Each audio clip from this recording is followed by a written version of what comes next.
You're listening to a Zodiac Psychics podcast. This is Pop Culture Life Lessons, where we talk to the experts on our platform about celebrities, their problems, and what you can learn from it all. Welcome to the show. I'm Jess from Zodiac Psychics. Today we're welcoming back advisor Francesca. Francesca is a clairsentient tarot reader and Reiki healer. You can connect with her on the Zodiac Psychics platform. Thanks again for joining us, Francesca. Hey there, Jess. Thank you so much for having me. I'm so happy to be here. So I am a psychic advisor, and I've been with Zodiac Psychics since 2019, and a former behavior therapist. That's why I infuse a lot of behavior protocols into my psychic readings in order for my clients to transform their relationship with themselves and with others. And that's why we invited Francesca here, because I felt like this was a good topic for your expertise. Today we're going to talk about emotions, specifically emotional control. This was a topic inspired by the slap heard around the world. Oscar night 2022, actor Will Smith gets up on stage and slaps comedian Chris Rock. So this happened after Rock made a joke about Jada Pinkett Smith's shaved head, which is something she did due to alopecia. At first, Smith laughed, then he got on stage, slapped Rock across the face, goes back to his seat, yelled some profanities, and the show went on with Smith winning Best Actor that night. Since then, Will Smith has resigned from the Academy of Motion Picture Arts and Sciences and has been banned from their events for 10 years. He has apologized, but a lot of damage has been done. At the end of the show, advisor Francesca is going to do a tarot reading about Will Smith, a little bit of a career forecast. But for now, we're going to talk about what we can learn from this. First of all, violence is never the answer. We know that. Second, someone or something will inevitably push your buttons. No matter who you are, what you're like, we all have buttons. They get pushed. It's all about the response. So Francesca, as I said, does a lot of energy work. So I wanted to start off by sort of asking you, on a psychic spiritual level, what does it mean about someone who struggles to control big emotions? Yeah, sure. That's a good question. So typically, if someone struggles to control big emotions, it means that they have repressed energy to transmute their emotions. These people typically carry deep-seated issues, and they don't feel safe in their body or in their environment. And they typically have either a root chakra blockage or a solar plexus blockage, meaning that their hormones can be out of balance, which kind of contributes to the outburst of emotions or lack of control. And yeah, sometimes they can have love deficiencies or an inferior or superior complex. Interesting. That's really interesting.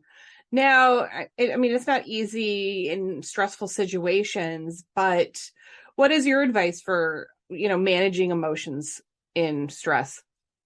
Yeah, so that definitely is a tough one, but we all can definitely do it as long as we maintain our objectivity.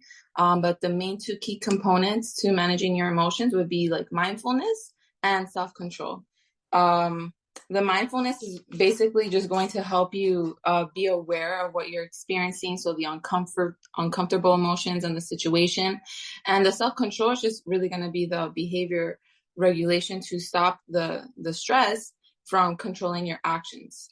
But a good way to manage your emotions is to drop the stressful emotions to your heart space and allow the heart space to kind of transcend the dense emotions, because emotions are energy and motion. So if you allow the purity and the love in your heart to kind of transcend that density, it no longer can affect you or your emotions. So, just out of curiosity, like what types of mindfulness do you meditation? I guess Reiki is something that you're interested in, but I guess that kind of goes into what my next question is. But like, what are these ways of practicing emotional regulation? Yeah, definitely. So, one of the best ways to practice emotional regulation is via breath work. So basically what that does on a physiological level is that it will tame your blood pressure. On an emotional level, it's literally going to transmute and lessen the stressful emotions. So breath work is a huge one. I also practice Reiki, so that completely attunes the emotions on a chakra level. It completely recalibrates the emotions on chakras, releasing density. And another way to regulate your emotions is to first identify where are the emotional triggers coming from. So that's key, just being aware of it. Is it coming from a wound? Is it coming from a story you tell yourself? Is it coming from an insecurity? And then the other one would be to feel the emotions through your bodies. How are the emotions affecting your body? And like, is it a symptom? Is it a headache? Is it getting itchy? Is it anxiety? Is it coming in the form of like your stomach moving, right? And then also the other way to regulate your emotions is just to dissect the story you tell yourself. You have to be aware of what stories come up in your mind once these emotions come in. And then the last one will be just to choose a proactive response and avoid self-sabotage or soothing or numbing, which typically that's what some people do. They feel tough, uncomfortable emotions, and next thing you know, they're eating a whole bag of popcorn and binging all night instead of or doing their goals. So it's all about that as well. Yeah. Now, just to get back to something you said there, I was curious about, so these emotions often like manifest physically. Yeah. And I guess that's something like Reiki. Like, I'm not too familiar with Reiki myself, so I'm a little curious about it. So that's something like, does that, depending on how you're feeling, can that indicate what negative emotion you're feeling?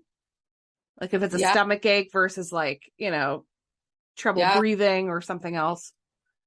Yeah. So, as I mentioned earlier, emotions are energy in motion. So prior to getting a physical symptom or even feeling an emotion, first there's an energetic beginning to that. So the energy conforms into the emotion and then it conforms into a physical symptom.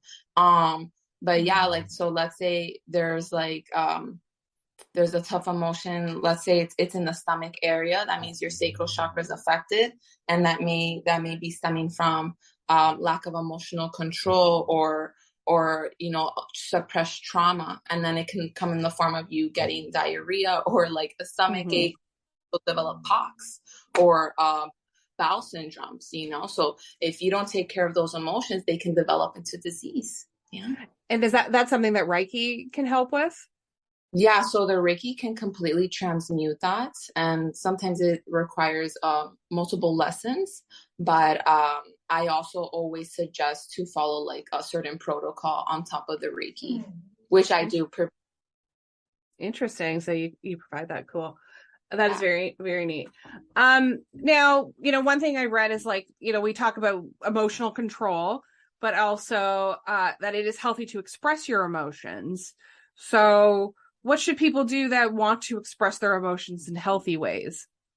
Yeah. Okay. So one of my favorite ways to express my emotions to myself, right, to practice is journaling. So journaling is really fun because you're basically communicating with yourself in an unfiltered way, but also in a filtered way. And you're also just writing to yourself to understand your emotions clearly. And I think that journaling is a really good way to express your emotions. But when it comes to expressing your emotions to someone else, let's say, you want to first practice empathy.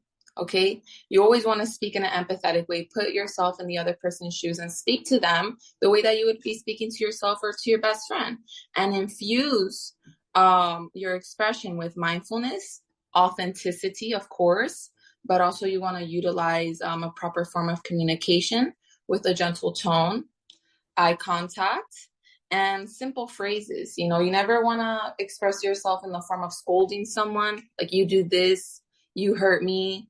It can be more like I feel hurt because, etc. And therefore the expression of emotions will be handled properly, even in the form of someone that you have always had trouble communicating with. Interesting.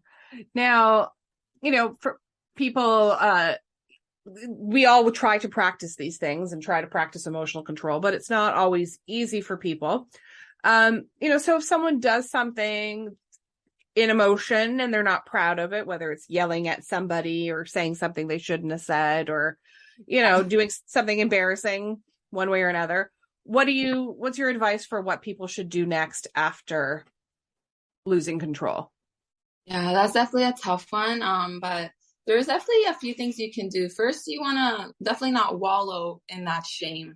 You don't want to wallow or overthink in that shame that you feel after losing control, because typically that's how we feel, is shame, is regret, or, another thing would be to not identify yourself based off your actions. So some people will lose control. They begin to identify themselves based off the judgment that other people are giving them, and they begin to create an identity that is stemming from that judgment. So they think, maybe I am a woman beater.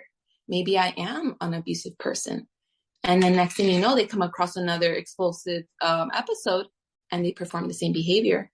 So not identifying yourself with that previous action is key into progressing. And another thing, if you do lose control, it's going to be important to just to reframe your thoughts, and allow the uncomfortable emotions to flow through you, and don't hold on to them, because that can create stuckness, which can create unclogged chakras, such as like a clogged root chakra, that can create a lot of cortisol, which is a stress hormone, which will live. You want to be aggressive next time you have an episode, or next time you come across someone that may trigger you. Mm-hmm. That's really good advice. I mean, I think people read big, thick self-help books to kind of find these answers that are very, straightforward. And a lot of it seems to come down to people's energy. Yeah. Which is why we see such a rise in like energy work, because, people have a lot of emotions that they need to deal with, not always in healthy ways. Right. So, yeah, go on. Chakra represents like a certain, organ, and then it also represents certain hormone. So if you have like an imbalanced chakra, most likely you have an imbalanced hormone. So yeah, it's major. It's major to identify which chakras are imbalanced and which ones are overloaded. So yeah. Interesting. Now I asked you last minute if you wouldn't mind doing a tarot reading. Now obviously, like, we don't want to speculate too much on like what's going on, we don't know exactly what was going through Will Smith's head. I know some people defended what he did because he was defending his wife. Obviously, violence not a good thing. But what we want to know, we see a lot of celebrities with setbacks because they've done something they, maybe later regret. So I'm just curious to know what we see in Will Smith's future as far as career. Like, will he bounce back from this? Will we see him back at the Oscars in 10 years when his ban is lifted? Yeah. So let's go ahead and get it started. I'm going to make it brief, and let's go ahead and see. I'm going to use my astrology dices, divination dices, and some oracles and tarot. Okay. Let's see what's going to happen with Will Smith. So yeah, I am seeing that he has developed a lot of self-awareness now. His reputation will still be on the line, but I am seeing that people will begin to see him differently, as he is going to make differences in the world. So I am seeing him potentially helping a lot of people, which is going to shift people's judgment, people's verdict of what happened that night with Chris Rock. So there will be changes, but I feel like it may take a year or so. I'm seeing his children also being a reason why he gets back into the limelight, or gets back into producing movies and things like that, being in movies. Yeah, so I am seeing it will take some time, because he may need to cleanse a lot of negativity, clear his space. He's going to be practicing potentially a lot of meditation as well to just control himself. So let's go ahead and see more details. I feel like he feels a little bit entrapped based off this. I'm not going to lie. Money. He feels like money's entrapped right now. But I am seeing that he is still going to be getting offers. Like, it's very clear to me. There will still be job offers. There will still be this aspect of him coming back to like the Oscars, to like, wherever he shows up, MTV movie awards, things like that. But I am seeing he will go on a hiatus in the sense of like joining these activities. So there is an aspect of him being isolated for a while, him connecting deeper with his children, him healing his inner child as well, because there is an aspect of him neglecting his inner child for a long time. And this could be something that his kids are even trying to tell him about, like, hey, dad, you may want to practice inner child healing or shadow work.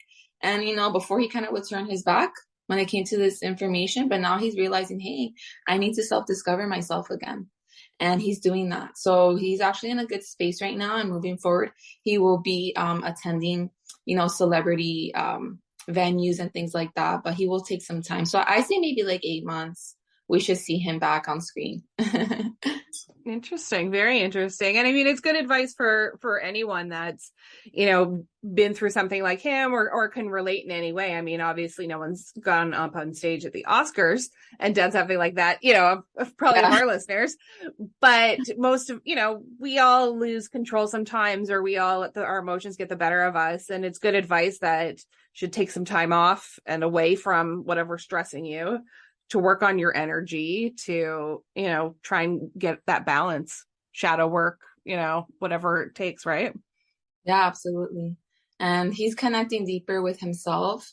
And as he learns about, what he did wrong, he's going to shed it off of him. Because right now he feels a little bit entrapped by his mistakes, So, and I just feel like in general, people shouldn't feel entrapped or weighed down by what they did wrong. Every day is a new day.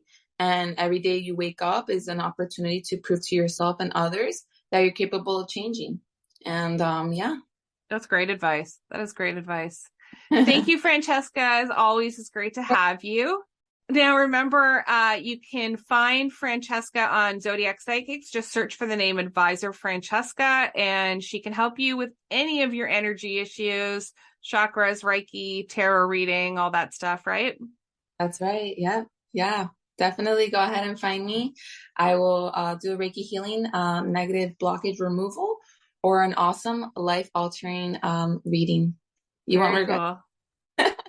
Thank you so much. And thanks everyone for listening. Until next time, we're sending you light and love. Take care. I know.